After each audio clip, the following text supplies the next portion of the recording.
Thank you for tuning in to another episode of my Veterans to Success podcast.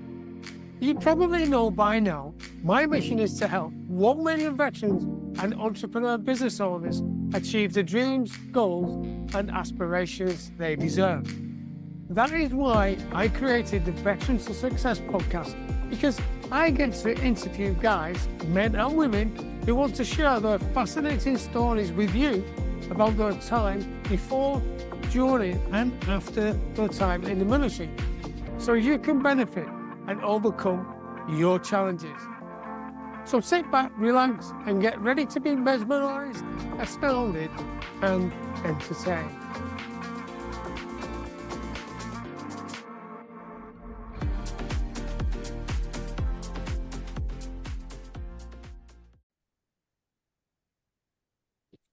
Hello and welcome to another edition of Veterans to Success. And today I've got the lovely Robyn Lockwood with me. Hello, Robyn. How are you doing? Hi, Joe. Yeah, I'm doing really well, thank you. Fantastic, and it's great to have you with me. And you know, we've gone through your career before. We're here today, and it's really fantastic. And I'm looking forward to just revealing slowly your career. As you know, there's no big introduction because we just go through your life story during this interview. So let's jump straight in and find out what happened before your military career. Right. So start wherever you want to. So before my military career, I grew up in a single parent household. Very supportive of everything I did. It was just me, my mum and my sister for a while. Had a stepdad in for a few years, and he was a big part of my life. He taught me a lot of things, bless him. He was a good guy. But mostly it was just me, my mum, my sister. Again, so supportive of everything I wanted to do. I was a little bit troubled as I grew up, I would say. Nothing too serious, but just really didn't like the education system. Just wasn't for me. Sitting in a classroom 9 to 5 was just the worst thing I could ever think of. And I think that's what started off my journey of knowing that I don't want to be sat in an office. It really wasn't for me. But from that, I did get to experience the military preparation college, what I think... No, tell me, because I know what happened, or a little bit more information about that. So you've discovered that you don't really like school, and maybe you're not the ideal pupil, maybe it could be said. So there came a point where, I don't know whether it was the head teacher or your tutor teacher, what sort of conversation did you have with them? So I started off my secondary school journey, because that's really where the problem started, in an all-girls school, Catholic, strict school. That just didn't work out. So from year 9, I moved to Inspire Enterprise Academy, what it was called. It's not a thing anymore, but it's there now, where I had a group of really supportive teachers, and they did try to teach every student in the way that they needed to learn.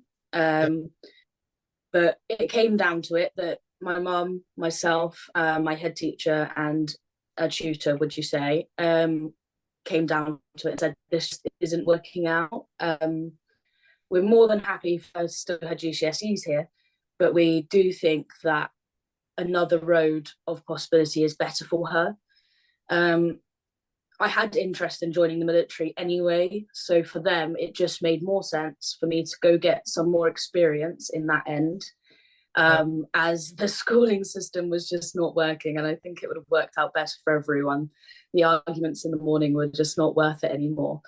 But it was that transition for me into the military preparation college, but I was very lucky that I was still able to do my GCSEs at that school. Because that was the worry. My mum still wanted me to complete all my GCSEs, no matter the grades I got, just to say that I had done them, what was very important. So as I made my transition over to the military preparation college, it really was an insight. I wouldn't say it's a complete textbook of the military, but it was a good insight for the kids that were there. I have to say. It was folding your clothes to A4. It was lots of stretcher runs. It was having to be where you're supposed to be 5 minutes before. There was a lot of drill involved. It was army drill though, not Royal Navy, so that was a bit wrong for me, but it was enjoyable to say the least. Yeah, so someone from the army would probably say so. It was proper drill then, right? Yeah, and I would say definitely not.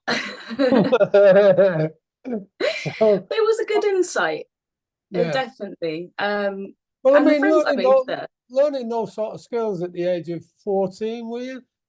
Yeah, so it was 14, pretty 15. important. Yeah, pretty important to get you back on track.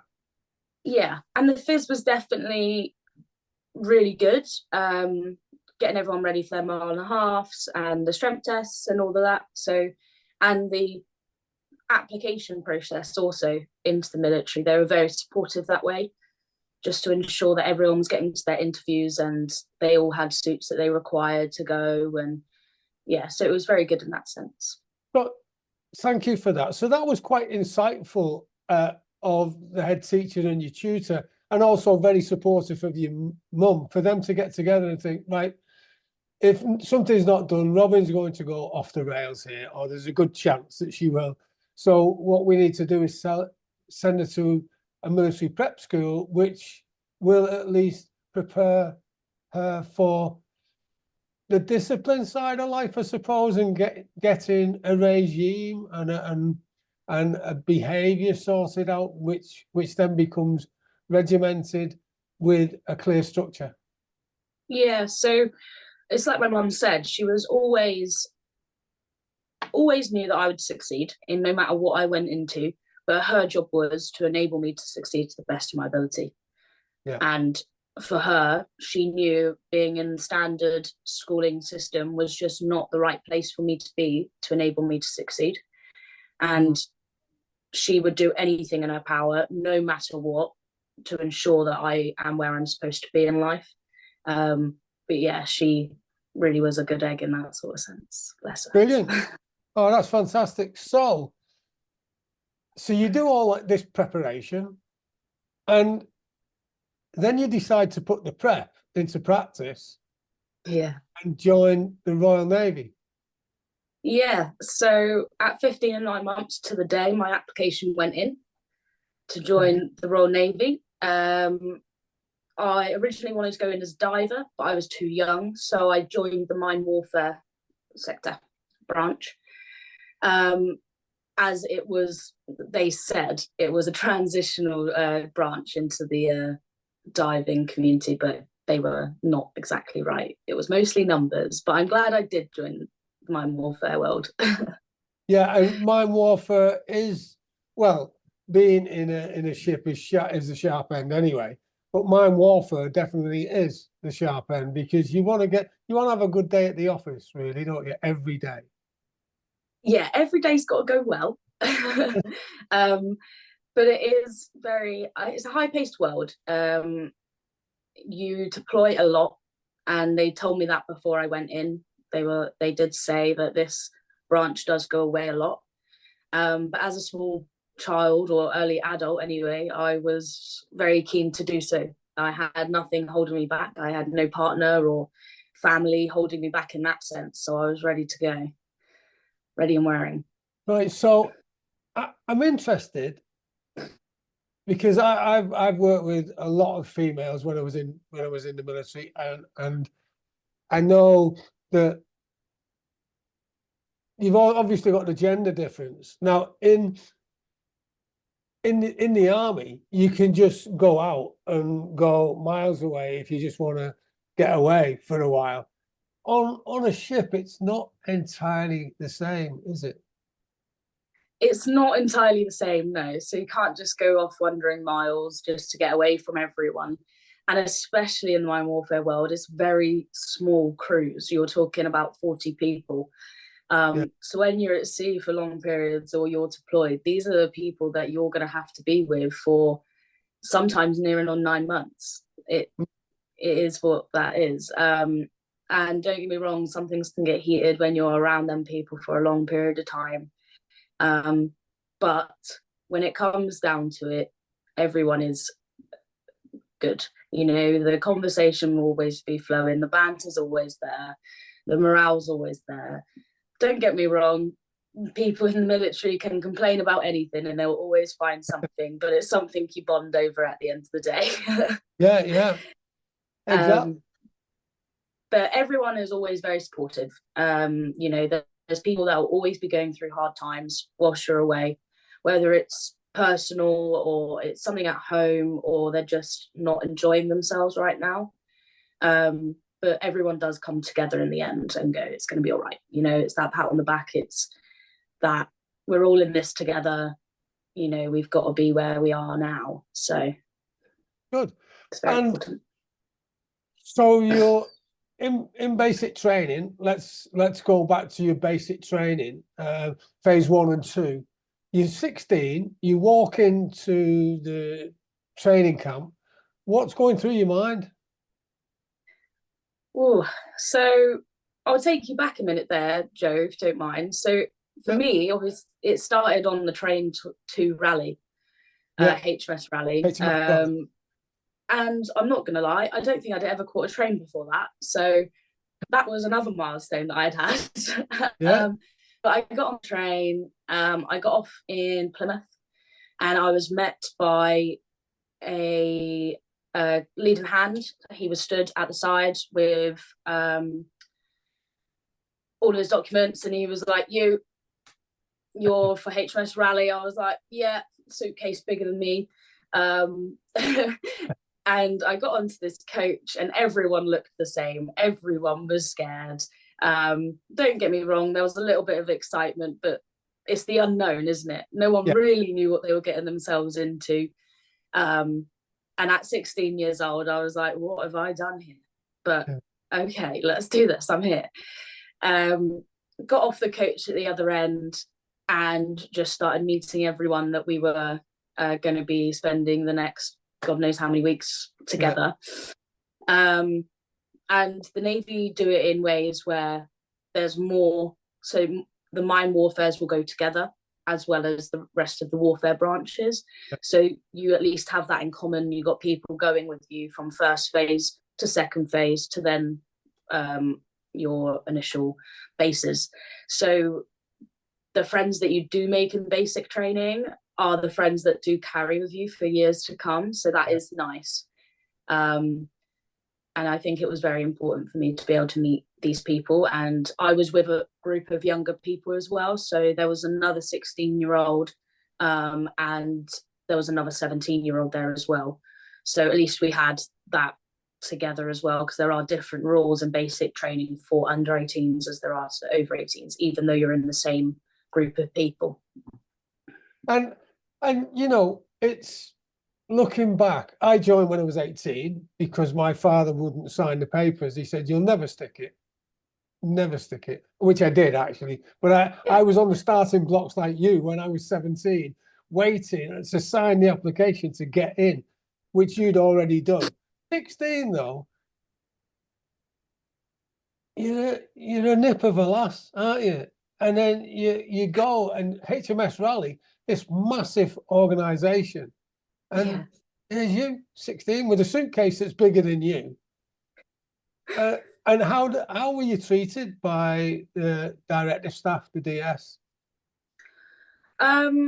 So don't get me wrong, they're intimidating, they're scary, they're supposed to be. It's that crash course into the militarization. They're not there to be your friends, they're there to teach you what you need to know to be able to succeed in the basic training. But they are nice people too. They are down to earth, they are still people, and I think at 16 years old you are still a child, and they did understand. I don't know if I got lucky or if that's everyone involved, but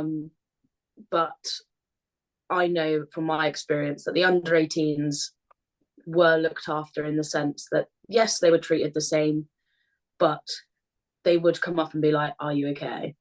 You know, it's not always easy. And I think there was people over the age of 18 there. I think under the age of 21, You're not overly an adult, are you? No. You know, you're Even though still going to, even though you may think you are, yeah. but you're really not. You might be able to buy a beer, but you're really not, are you? You, you are still going to be like shock to the system. Do you like coffee? A lot of people tend to spend money on expensive coffees from outlets without even thinking about it. Well, for the price of just 2 coffees per month, you can gain access to valuable business and life resources gained from my over 37 years in business and 15 years in the military. These world-class resources are designed to help you achieve the goals, dreams, and aspirations you deserve. So visit joeteams.com now to find out more. That's JOETEAMS.com to find out more. Yeah. And I think that's okay. I think it was good for me, and I think it was good for most of the people there. I was lucky in the sense that I started basic training and I finished on the date that I was supposed to finish. There was no backtrack for me. And I think that did me well. I just needed to get in, do my militarization, do my marinization, and get to where I needed to be. And from that, I learned massive about myself as well. And it was good. That was where I knew as I was in rally, that's where I needed to be at that time. Oh, that's great. And I'm so pleased you had a good experience. So you finish at HMS Rally and then you get your first posting, don't you? So after HMS Rally, I was off to phase 2. So my mine warfare branch training. And that was in HMS Collingwood. Right. And just let me check on there. So phase 1 is like the standard standard role and militarization, getting used to military, just the same as in the army, you get infantry training. Phase 2 is then when you move on to your specialist training, isn't it? Yeah, so phase 1 is where everyone goes, no matter where you are in the military, everyone goes there, unless you're an officer. You do your basic training, you pass out, have a great day, and then you go on to your phase 2, what is your branch training. So if you're engineer, if you're a mine warfare, if you're a weapon engineer, you'll all go off to your separate bases and you'll learn your branch there. Okay, thank you. So you go for your warfare training for phase 2, which takes you to what? So finish my phase 2 training, and then I was off to my first station, as you say, and that was Faslane for me, all the way up into Scotland. So I'm born and bred in Scotland, yeah. I'm born and bred in Southampton, so I was going the other end. Faslane's about an hour north of Glasgow. Yeah. So straight on that plane from Southampton Airport all the way to Glasgow. I was lucky, so I went from basic to phase 2 and to Faslane with a group of people. So that was good. We all got to the airport together, and then we got onto the coach to Faslane. And that's where it became real, I think. Faslane is a big base with a lot of people. And it really is that distinction between the real military and the not. You know, when you're learning and training, it's still a school environment. And when you get to wherever you're supposed to be, you are a bit more of an adult now. You know, they're trusting you a little bit more. They've put all that effort into you, and now you've just got to make it work. And yet you're still 17, really. Oh yeah, still 17 at the time. Yeah. So, I mean, it must have been a comfort to you to be still with some of the guys that you were in training with, though. Yes, yeah, it is a comfort, and it is a good way that they do it, just to ensure that you're not going. No one would ever go anywhere alone, other than joining your crews per se. You're still going around together. That's good. So you're at Faslane now, and what's happening with the next phase of your naval career? So from that, we've done some gunnery courses to qualify us onto ships. And for me, as under the age of 18, I was still freshly 17, I think. So I was just day running on ships. I was joining a ship, going out for the day, just kind of getting into the swing of things, and keeping busy and just offering support where I could offer support. I was brand new, didn't really know a lot. So I don't know if I was much support, but I was definitely there. So that's all that matters. Yeah. Well, the thing is that you were there, which is the main thing. Yeah. So whereas someone on land in Civilian Street might be making cups of tea, you might be swabbing the deck, or at sea in the rough and the smooth of the channel and the English and Irish Sea, wherever you were sailing. So that must have been a great experience for you.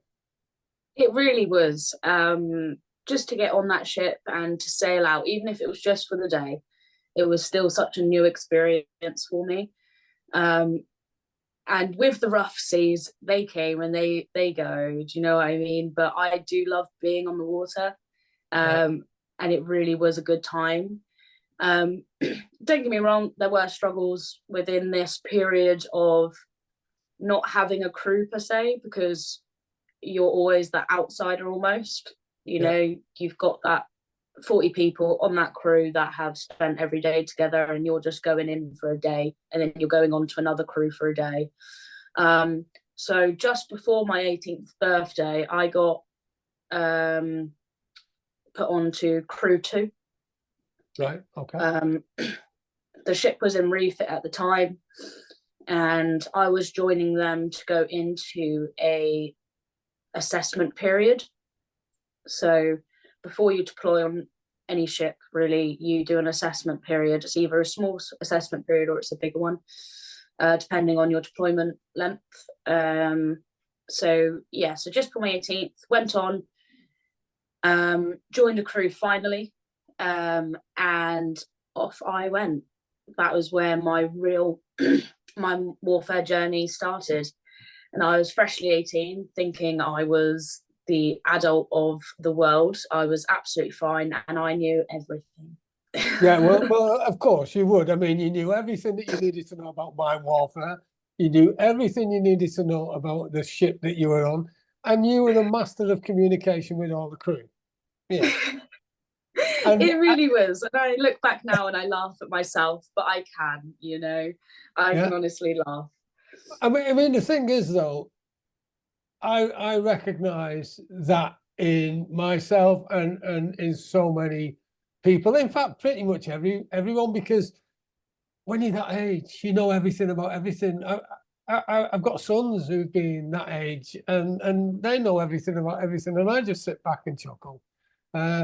I mean, they know quite a bit because I've passed it on to them, just the same as your mum did, and then your DS staff. The fact is, though, that there's still an awful lot to learn, isn't there? So, what did you find when you went on your first mission, if you like, in the mine warfare department, which is a pretty specialist unit? They are a specialist unit, 100%, and they don't get enough credit in the Navy world, but I will shout for them. They spend a lot of time away, and as I joined Crew 2, that really came apparent. Especially because I was from down south, there was no getting home for weekenders all the time, because you'd finish late on a Friday and have to be home, back on ship anyway, by early Sunday to be able to go on to your next period of what you were doing. So you do spend a lot of time away, and I was looking forward to it. That's why I joined. I joined the military to experience the world and travel, and I was very lucky to do so. So I would say after my first initial period of assessment, so we'd all passed our firefighting, our gunnery, all of our flood systems and everything like that. So we'd all passed, well done, off you go to your deployment. And it was actually the Baltics deployment was my first one. So we got to go round the Baltics and the Mediterranean, and we were clearing key routes. That was our job. So we go under with submersible vehicles and clear the way, as you would say, of mines. And it's like you said, every day's got to be a good day. If we don't find a mine, it's a better day. So, Yeah.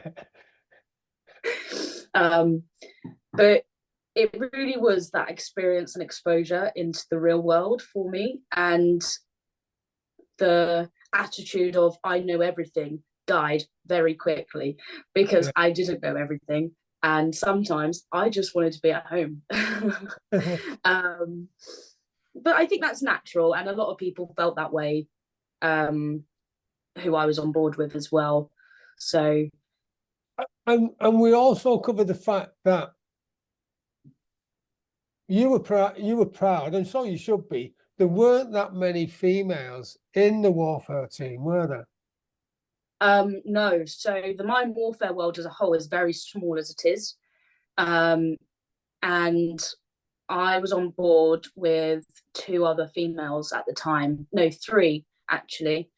And one of them didn't deploy with us. But in the mine warfare world, there was, as I joined, there was 1 petty officer female, 1 achilic female, and then a few ABs as I joined. So yeah, I don't know what happened there with the balloons. that was probably fortuitous. Those balloons needed to come in when exactly. And if you're listening to the audio, podcast, what happened there on the screen? Some balloons came flying up, which were, well, not flying in the alarmist way. They just were floating, weren't they? And it looked great.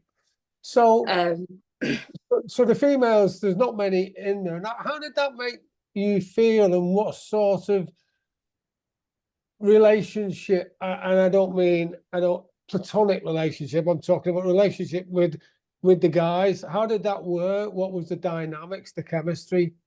Right, because you're a female, right? So you can't do things, or maybe that's what a misogynistic person would say, but I don't believe that. So, and you give me some great feedback on the relationships you developed with the guys on the ship. So how was that for you? I think it's like anywhere, to be honest, Joe. So when you go into a field that is majority men,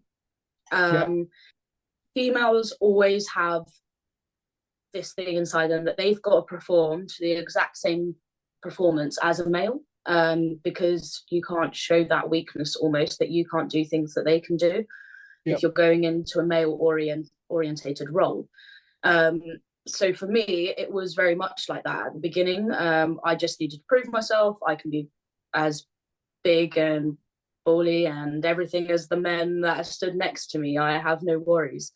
But there are certain things in the world, you know, that females can do better than men, and men can do better than females. It's just, that is what it is.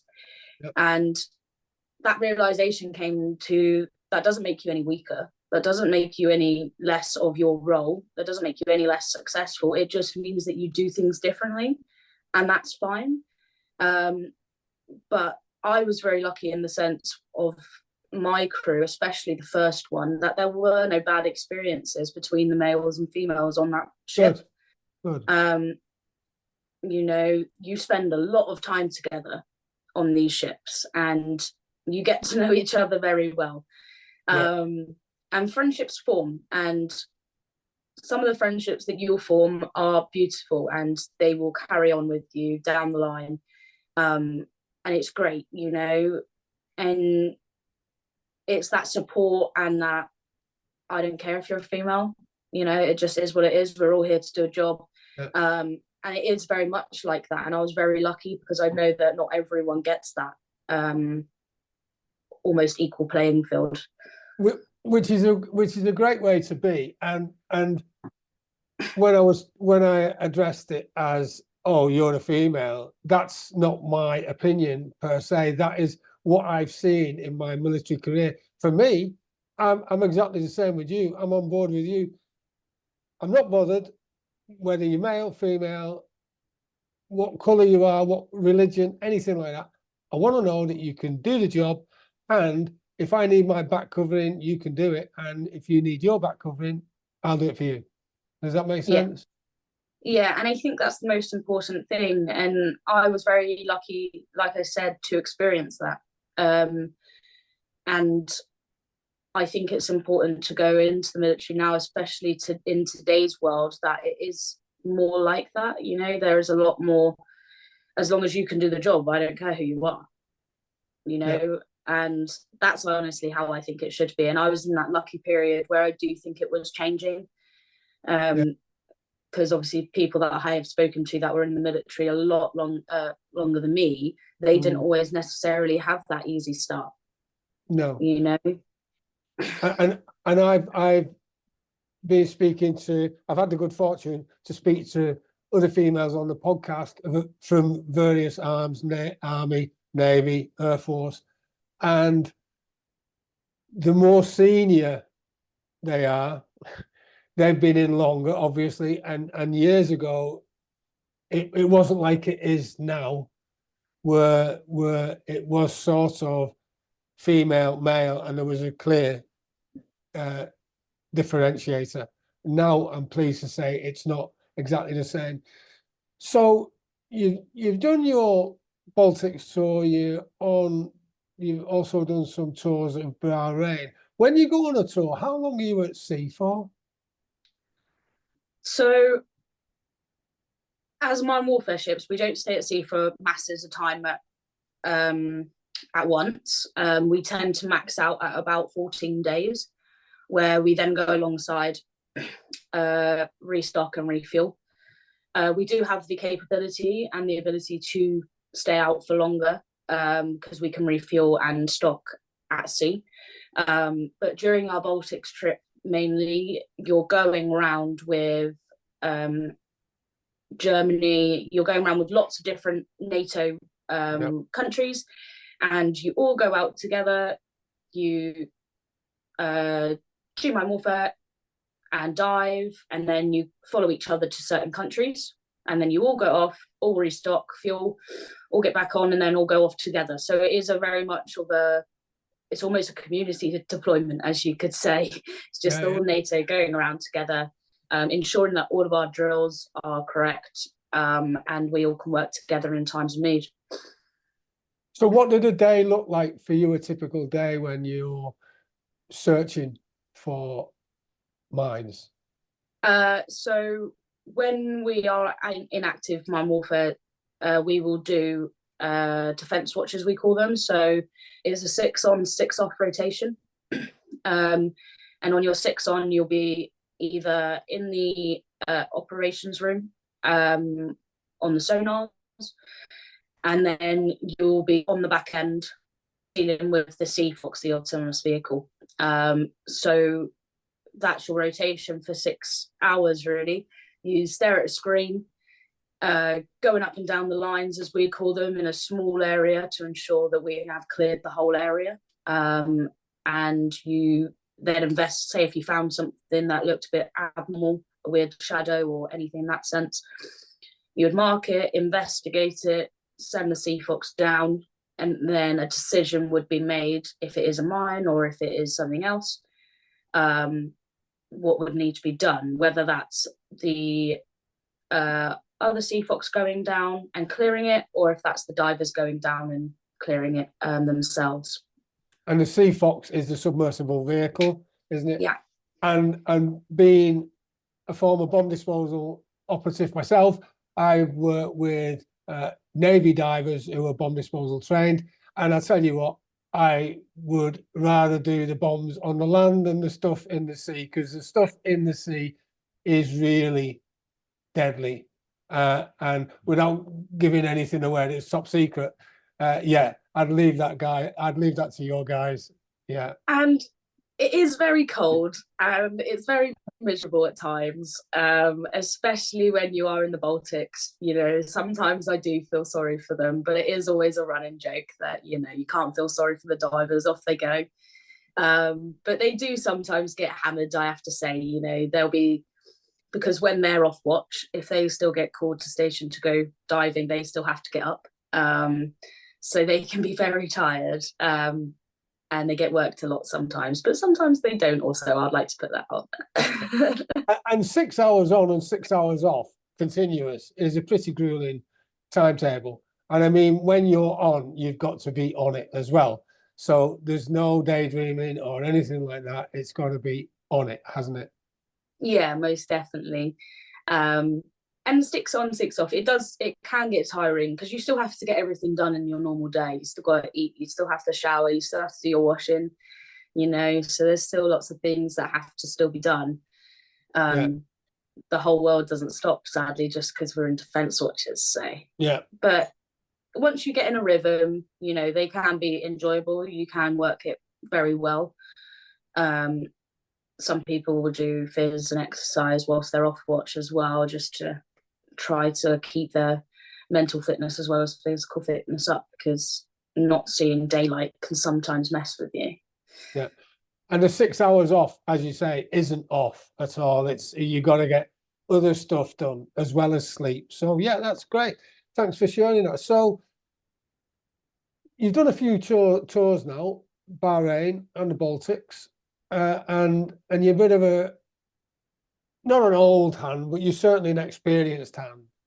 And I suppose you've seen other people come in from training as well, and probably mentored, coached them, because what goes around comes around, and because you had a good experience, you want to help others have a good experience, wouldn't you? Yeah, most definitely. I would say I had a little bit of a rocky road when I first started, because I thought I knew everything, like we went through, and that's not the best attitude to have, and it's not the most liked attitude, I have to say. So I had a few people beating that out, just to say, look, you don't know everything, but we're here to teach you. We understand that you've gone through training, but that's the bare basics of what you need to know. So I hung around a bit, and it took me a while to get my task bit done. Once you get your task bit done, you can be eligible for promotion after that. So it took me about a year to get that done. I was having a jolly, to be honest. I'm not going to lie. I was just enjoying myself, going to new countries, and I was freshly 18, so I definitely had a beer or two. And I was in the big world, I was in the big boys world, and I was like, I was still a child. I will openly admit that. And I was still in that mentality. But I had a big boy's wage, and I had a lot of fun traveling. So it did take me a while, but I also don't regret that either. I had a good time. So once I completed my task book, obviously other people came through, and it was all that teaching them, because they also think they know everything. So it's a cycle. So I realized it wasn't just me. Actually, this is very normal. And thank you for your honesty. And you must have had a bit of a chuckle, actually, because you probably would have seen yourself in them as well, or at least some of yourself. Yeah, most definitely. Mostly when the youngers came through. So sometimes we had new blokes on board that had just come out of training, and they were 34 years old. So, they had their head screwed on a little bit more than the younger ones, but it was quite nice to see the younger ones come through and just say, oh, I was like that. And then I would go to my killix next to me and go, sorry, sorry, I was like that. And I kind of still am. So, but we're growing. Yes, you must have had a bit of a laugh about that as well. Good. Yeah, most definitely. Right. So you're coming along as an able seawoman, and everything's going great, and then something happens, doesn't it, that maybe puts your career in doubt? Yeah. So at this point in my career, I'd just been put on for promotion, the signal. So I was coming off the crew to go on to my promotion courses. And I had completed my mine warfare promotion course, and all that I needed to do was the leadership side. Right. So at this time I was AB 2-star, and I was just waiting to go on to the leadership side. I'd done all my gunnery courses that I needed to do. So it was, yeah, you're nearly there. And I was like, okay. So at this point in my career, I had decided that I actually wanted to do my 22 years. I was ready and I wanted to promote up the ranks and follow the single females that had done it too. So obviously we had one PO who was now going chief, and we had one clerk that was now going PO. So I was hoping to take that spot to be the leading hand in that role. PO being petty officer. Petty officer, yeah, sorry. And a clerk is actually leading hand. So sorry about the No, it's okay. It's all right. There. I was just checking in with you that my understanding was right. Yeah. Yeah, you were right. You were spot on. But yeah, that was my decision. I wanted to do my 22 and I wanted to get up their ranks as fast as possible, and be the role model for the females that are coming in that I had. So yeah. But during my training to promote, I was on an adventurous activity training course, and I injured my back.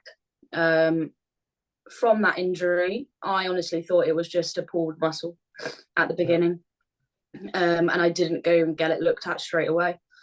But I then went to sick bay and said, look, this is hurting. I need something. Nothing really got done, and then I went to hospital. No, I mean, when you said you thought you'd crack on, so to speak, when you first got your back injured, then you recognised actually this might be a little bit more serious. So you went to sick bay, our med centre, and said, yeah, I think I've done something that might be serious. Yeah, and the reason why I wanted to crack on, I will say that, is because I had courses booked in. So my leadership course was booked in. I had other courses, and then I wanted to get on this crew to deploy. So I was on a tight frame. So I was like, I'll be all right, pulled muscle, everyone's had them. No big deal here. And then it was after a little while, I realised actually this is quite serious. This isn't going away. This is hurting every day and everything I do. So I went to sick bay. They said, oh, it's only a pulled muscle. Here's 2 paracetamol, ibuprofen, as everyone does. Oh, yeah, the briefing tablets. Yeah, Smarties. Yeah, the magic pills, as they would say. They'll solve everything. But it didn't go away, and there was no way around it. I ended up having to go to hospital, and they did MRI scans and everything, and they actually signed me off for 6 weeks.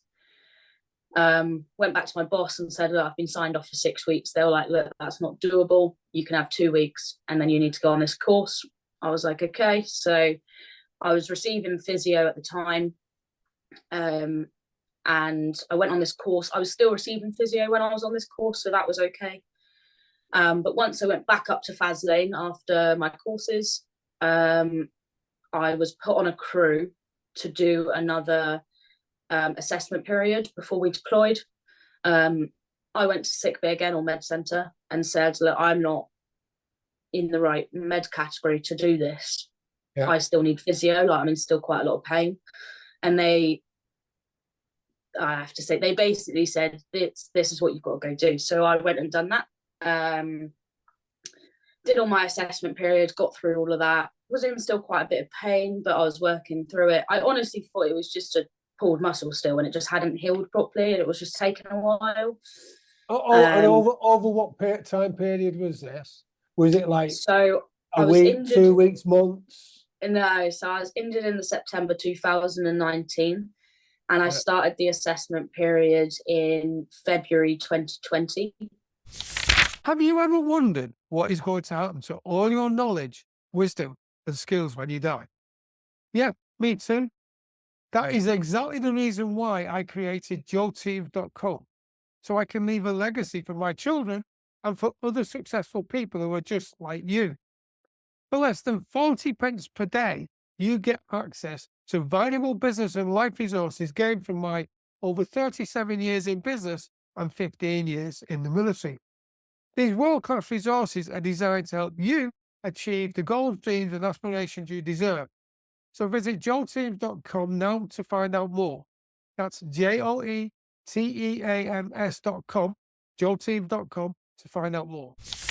Right. Okay. This assessment period's month long, so I did that, and then we were ready to deploy in March. March Right. 20 was when COVID kicked off. Yeah. And everything was very heated. You can't just walk into sick bay now. The phones are always chock blocked. There was no way to get hold of the relevant people. So on that, I was deployed on the wrong medical category for me to go to Bahrain. And I don't know if you know much about mine warfare ships, but they're actually flat bottomed ships. Yeah, that's so right. Yeah. when the sea is rough, the sea is rough. And wearing body armor and lifting ammunitions and lifting sea foxes It's just what you need with a bad bath. is exactly what we need. And I was very new in my role as well, and I didn't want to be that guy. I just wanted to prove myself, to say, look, this is what I can do. I studied very hard to get there, and I want to prove myself, to my bosses and everyone involved. And plus the fact you want to be a shining example of what someone who's ready for promotion needs to be. And I really did. And I had my lads below me now, and I wanted to show them what they could do, in this stressful time of COVID as well. So there was a lot of uncertainty, and then we're deploying, and most of these lads, it was their first deployment. Yeah. So it was quite difficult to navigate, and it was a very, very long sail out. It was about 4.5 months from Scotland to Bahrain. Right. And as we were going into countries, they were shutting down due to COVID. It was a very stressful period. And I don't think it gets enough credit, almost, because you just live it every day. So for you, it wasn't really a big thing at the time. But now I look back, actually, it was kind of a stressful period. And, you had your family back at home in lockdown, not knowing what was going on. And now you're away and there's not much else you can do. And my pain was getting worse and worse. There was days that I struggled to get out of bed, but I still had to, obviously, because I had a job role to do. And it was just getting worse and worse. The pain was unbearable. And luckily, when we got to Bahrain, I was seen by a doctor straight away off of one of the RFA ships. And he put me into Kazivac me home straight away. He was like, I don't understand how you did it, but there was no way to get me off ship prior to getting to Bahrain because of COVID. There was no way I could have gone to hospital. There was no way that I could have been seen by any other medical personnel, because on my warfare. You're stuck between a rock and a hard place, really, aren't you? Yeah, and on a mine warfare ship, the highest medical professional on board is a level 3 first aider. So he won't be doing any open heart surgery then, will he? Oh, they're not doing a lot to help medically. They do the best that they can. And my coxswain at the time, he was sending all the emails that he needed to send. He did understand the pain that I was in. He did get it. And he did everything he could on his end, but there was just nothing that could have been done. I shouldn't have been deployed in the first place, and therefore we got where we were. But I was Kazivac within 2 weeks anyway, and that was pretty good with COVID as it was going. Managed to get me on a civilian flight back to London, where I was picked up by my mum. But yeah, that 4.5 months is a complete blur to me now, due to the fact of being in so much pain. And now I look back, I realise that actually that was the last bit of my career then. That was me done. Obviously, I didn't know that at the time, but it is slightly sad. You look back. I had decided I wanted to do my 22, and that injury really sent me off. And it wasn't something huge. I wasn't in a massive car accident or anything like that. I literally just landed wrong on my back, and that was it. That was my day. But since coming back from Bahrain then, so once I was Kazivac, I went home to be cared for by my mum and wait for advice really from the doctors, because they didn't want me on base because COVID was rife. Yeah. And they couldn't get me to Scotland, so we then had to decide what base I was going to. So there was a lot of moving parts in that short journey between being CASEVAC and yeah. And it must have been an extremely worrying time for your mum and your sister as well. Yeah, my mum and my sister were extremely worried. They knew the amount of pain I was in, but they didn't all at the same time. You know, I would call home and explain actually that I'm really struggling today, like it hurts to stand, my legs feel funny, my arms feel heavy, you know, I've got this massive headache all the time. So they did know the symptoms that I was having, but they didn't know the extent until I got home, until mum got me in that car. She didn't realise. And my mum's a nurse as well. Oh, so once she saw me, once she picked me up from the airport, that's when she realised actually this could be quite bad. And then I got home and I was pretty much bedbound for a good month, looking up to the ceiling, because they couldn't get me in to see anyone in that month. And no one knew what was wrong, so it was pretty much stay still until we can figure it out. Yeah, and I know, I can see that it's still emotional and raw for you, and I totally get where you're coming from, because when I had my incident, which you know about, yeah, they did know what I'd done. They did know what I'd done, because it was quite clear from the X-rays that my neck was broken. Well, I get what you mean about just lying there stirring and just not knowing what's happening and understanding that you got a serious issue. It's just you're not sure what the future holds, what your military career holds, what's going to happen if that happens, what's going to happen if this happens, and why am I in pain? Why should I be in pain? Because I'm a roughy, toughy military person and this shouldn't be happening to me. And all that stuff's going on, isn't it? Yeah, and I think it was quite difficult in the why is this happening?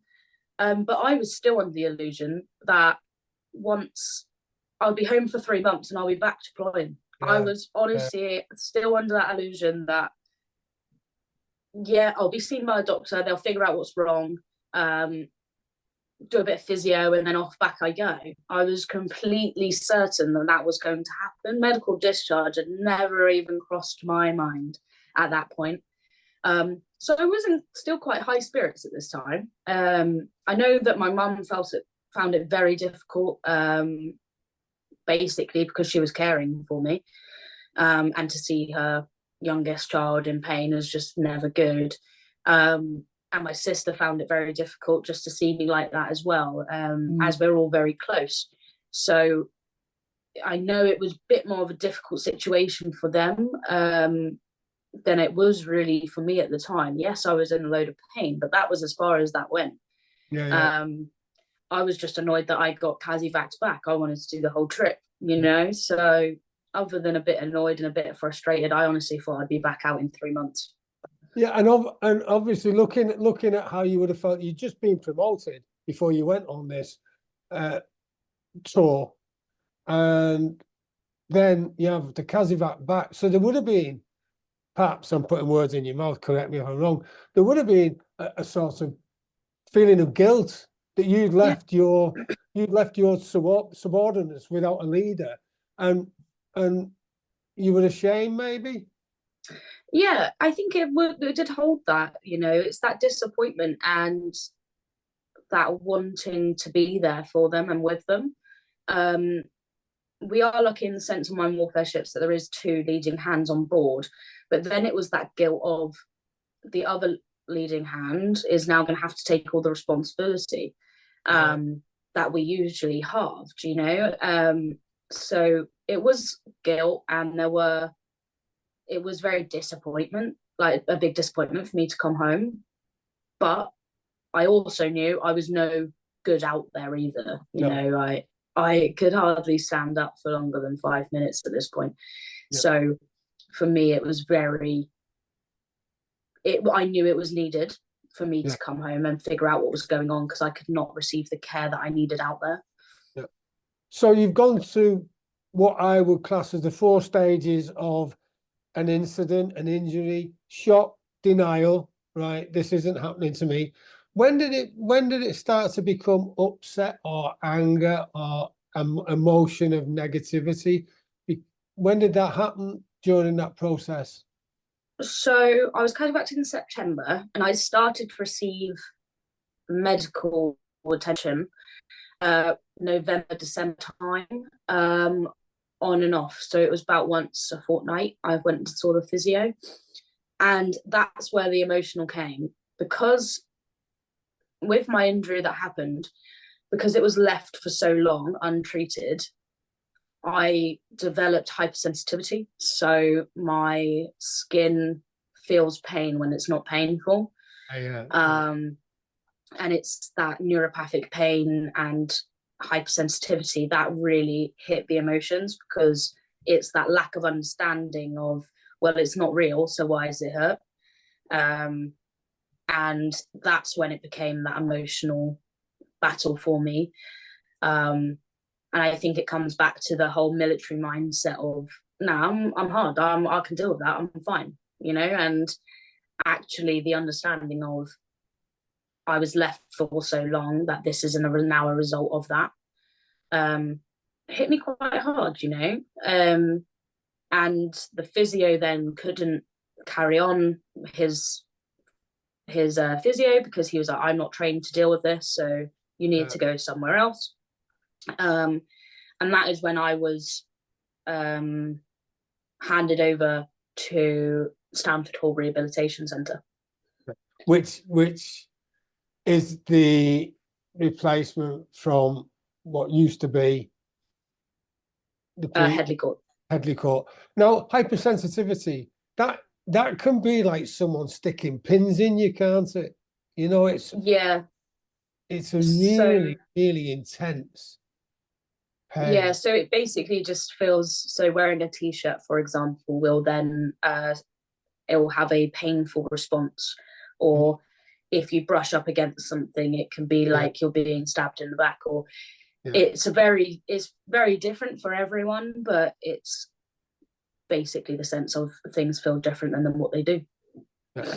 So now you're in Stamford Hall. What's going on there, and what is your thought process going through now? So before I actually went to Stamford Hall physically, I was receiving Zoom calls by the physios and occupational therapy there, just to assess where I actually was and try and assess where I needed to get to. Basically, the plan was to still keep me in the military.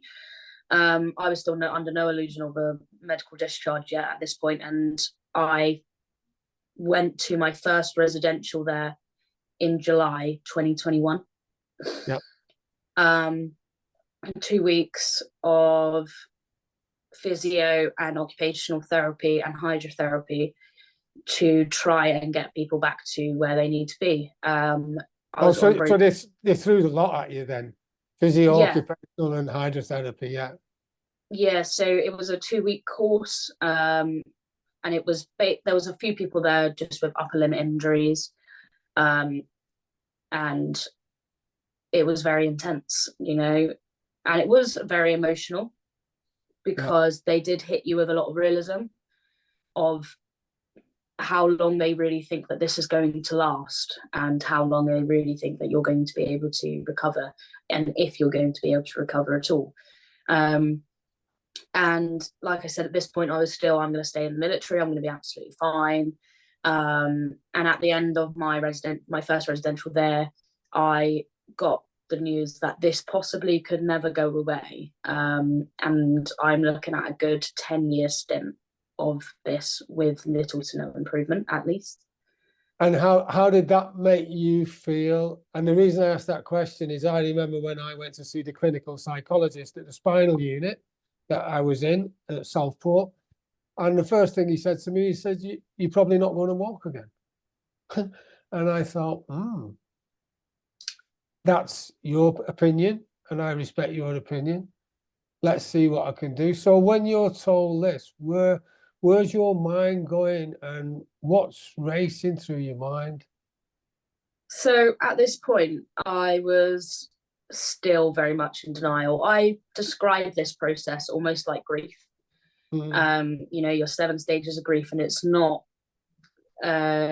as easy as people think of. Oh, you're just sad one day and then you get over it and then you go and get better. It's, you know, there's different things in this journey that I went on, this injury, where I would restart the grief process all over again almost. And I was very angry when they told me that, and very under the illusion that actually that's not going to happen. I'll be absolutely fine. I'll, like, give me a few more months and I'll be back out at fighting, you know. And that was my own sense of, I didn't understand what was wrong. I was under the illusion that it was still just something to do with my muscle and I'll be absolutely fine. And that's my own fault because I wasn't listening to them. I was taking on the advice of the physios and the occupational therapy, but I wouldn't actually ever listen to them when they said, this is what's wrong and this is what isn't wrong. Because I was like, I'll be fine. I'll be fine. Don't worry about it. I'm absolutely fine. And let's crack on. I've only caught my nail. Yeah, absolutely fine. And in denial. So I left that residential in the very much, I'll be absolutely fine. Don't know what you're on about. I'll be fine. And less than 3 months later, I went on another residential with them to try and fix this. This one was a little bit more intense as I'd already been before, so it wasn't as much generalized. I was taken with my physio a lot and my occupational therapist a lot, and worked quite well one-to-one with them. And this is where I do have to praise the military. Of the actual care I did receive from my physio and occupational therapist was outstanding, and they really did want the best for me. So if I wanted to stay in the military, they were on that 100%, but they were very realist with me. They couldn't give me the exact answers of why things were happening, but they could tell me that this is because an injury had built up and I hadn't received the care that I needed to then. So we're almost working against time. What was a good way to explain it to me, in the sense that there is a possibility of getting back, but never to the exact same place I was before all this happened. And I was still 20, 21 at this time. So I was like, nah, this won't last forever. I'll be fine. I'm just, you know, I'm young still, you know, I'll be able to get over this. But I think towards the end of my second residential, I came to a clear understanding that maybe my military career could be over. And that's where I went for my first medical discharge. So my board almost. So a few months after this, I think it was late 21. I'm not overly sure on dates, to be honest. It was a little bit of a blur for myself. I went for my first medical board and I sat down in front of 5 medical professionals and I said, I want to stay in. These are the reasons why I want to stay in. And they have to say yes or no. They read through your medical records. They're in front of you and they have a discussion with you to discuss how positive you are in the process, that you're going to be able to get back to fighting fit. And then they decide. But I have to say, I was very lucky. I had a very nice man who was doing my medical board with me, and he just said that the care that I received was unacceptable and he would like to give me an extra 6 months to enable me to go for more care at Stanford Hall Rehabilitation Centre. He knew that I wasn't going to get better. I knew deep down that I wasn't going to get any better, but that 6 months gave me that little bit of hope that there was a possibility that I would stay. And for me, that's all I needed. I was like, yeah, I'll stay. Went home to my mum and she was like, I thought we were leaving. We were on that mindset of leaving. And I was like, no, I'm now in the mindset of staying. She was like, oh, you're like a bouncy ball at the moment. And it really is. It's so uncertain. And for myself, when I always thought about leaving the military, because of this injury, it was like, what am I going to do now? Yeah. You know, it takes me back to that. I don't want to be sat in an office 9 to 5 like I didn't want to do in school. So it took me straight back to that emotion of feeling trapped and not having the ability to choose my own path. And I feel as though that's where mentally I was a bit low. That's where it hit me, and it went, I don't actually have choice of where my future is going to go. And that choice being taken away from someone is horrible. Yeah. So you obviously had a big struggle during that period in late 2021. Fast forward, I mean, by all means, fill in the bits in between, because there would have been a struggle and further treatment. What happened towards the time when the next phase of reality struck? So my next phase of reality actually happened when I reconnected with a friend who now happens to be my partner, and we met at South Hall, and he was going on his own medical discharge journey from the army, and I was going on my medical discharge journey from the Navy, and we reconnected at the right time to realize actually we're both leaving. We both didn't want to leave, but this is a positive. This is the reason why we are supposed to be doing what we're doing. And I took then my medical discharge in June, July. I did my last medical board, put my uniform on for the last time, went there, did my medical board, and thank you for your service was the handshake I got at the end. And how did you feel at that date, and what year was that? So that was 2023, June. Yep. And I felt good. I felt positive. I had come to the realization that the world had bigger things now. I was clearly meant to leave the military then, and I was clearly meant to leave how I left, with this medical discharge. And that will take me on further to where I am now.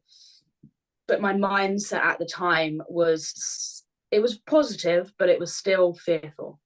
You know, so and at this point is probably as good a point as any to ask, how do you deal with failure? Failure for me, I used to take it really hard.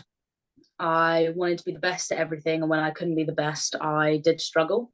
And that was something that I had to overcome very quickly in my adulthood, because I had to realize that I wasn't going to be the best at everything. But at that point in my life, especially with the medical discharge going on, I realized failure for me was not failure. It was just a lesson that I got to learn from. And the failures and mistakes, what everyone does make in their lives, makes them who they are today and allows them to make the decisions that they will make going forward. And I think that's the best way for me to think about things, and the best way for people to think about things, because if you always look as your life is full of failures instead of lessons, your mindset's just going to be off. You're going to be down. You're going to be, I'm a failure because I failed this many times in my life. Whereas now I can stand on a pedestal and say, actually, these are all the lessons I got to learn from. And these are now the decisions that I make because I learned this. Which is a great way to look at it, because it took me a while to discover that as well. And I suppose it's about the mentors and the coaches that you have, because I recognise fail now is first attempt in learning. Yeah, I love that. That's how I look at it. I've said it before, and I dare say I'll say it again, because because anyone who thinks that they can go through life just having success is probably slightly devoid of any sort of common sense. And also, without failure, there's no contrast for success, No. is there? And I almost feel sorry for the people that think that they've never gone through things, you know, they've never failed at anything, because and how do you become a better person? How do you grow? You know, if you're always on a one level because you've always done things amazing and you've never really failed at anything, how do you grow from that? How do you get better? How do you teach from your mistakes, you know? And it does come back to that mentorship almost. And I will always say that the first mentor in my life would always be my mum. Yeah, you know? wow. That's a great relationship. Oh yeah, more than anything, she's awesome. Yeah. And so you really think that coach and mentor relationship is great. And how important do you think it is having a good social network, which you had a strong one in the Navy, and also a business network? Because I know you attended an event that I organise. And how do you think that's important? Networking is the most important thing in business, hands down. And I feel as though people in the military, they look at the military like this brotherhood and this family, and actually on the outside world, that's what networking is. It's that brotherhood, it's that helping each other out, it's that I've got a friend that knows this and you can learn this from me because I messed this up, or you know. So actually the military is very good at networking, they just call it something different. And they call it a buddy system, I suppose. It is, you know, and it is just one big networking event, because you'll always meet people from different paths of life that are better at something than you, or can teach you something that you don't know, and vice versa.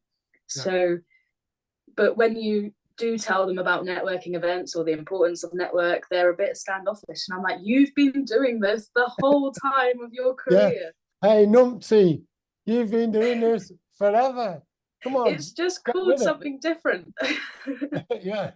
So right, you've had the realization that you're not going to stay in the military. You come home, your mum greets you, your sister greets you, big smiling faces, lovely cuddle. What's going on? So from this moment now, I got discharged in June. I had 4 months to sort my life out. I actually had 5, actually, so I was the lucky one. But I went to sort my life out, and from that, I created my own company with my business partners of Genesis Group Global. Which is fabulous. It's a fabulous company. Yeah, run by veterans for veterans and Blue Light Community. But so they own Genesis Group Global, and I created Genesis Group Media Marketing and Recruitment with them. And we went ahead with that. But the ethos of the company is always to give back to veterans and the Blue Light community. And that brings us on to our creation of the Armed Forces Business Centre. That opens on the 1st of March. That's our grand opening. And that is a hub for veterans, Blue Light members, serving members also, and their families, to come in and get a holistic approach of business, welfare, property, and a place to really feel as though they're welcome, and no one's going to judge them. Because I think for me, with my discharge, I would have been set up so much better that if when I was serving, I was taught about property, buy a house, rent it out whilst you're in the military when you don't need it. You know, there's plenty of side hustles, but they're not really side hustles. They're passive income that when you get that medical discharge and you've got 4 months to leave, it's all right because your bills are covered by that passive income. You know, your family is still going to have food on that table, and that's important. And mindset, 100%. You know, it's easy to turn around and say that I'm positive and I'm in a positive mindset and I'm going to do positive things and everything in my life is positively okay. But to have someone actually guide you on how to use that mindset properly and know that it's not always about being happy and positive and only feeling good about things. It's actually the mindset of being able to use negative things that happen to you in a positive light. Yeah. Um, And actually, yeah, you're dead right, because I'm coming down to your opening. I'm also going to be speaking at your speaking event on the following week, which is great. And thank you for the invitation. How can people get in touch with you, and where can they look to find out more about the Genesis Group? So we're on all social media platforms, and the easiest way to find myself, to be able to signpost you to the relevant people, would be to find me on LinkedIn. It's just Robyn Lockwood.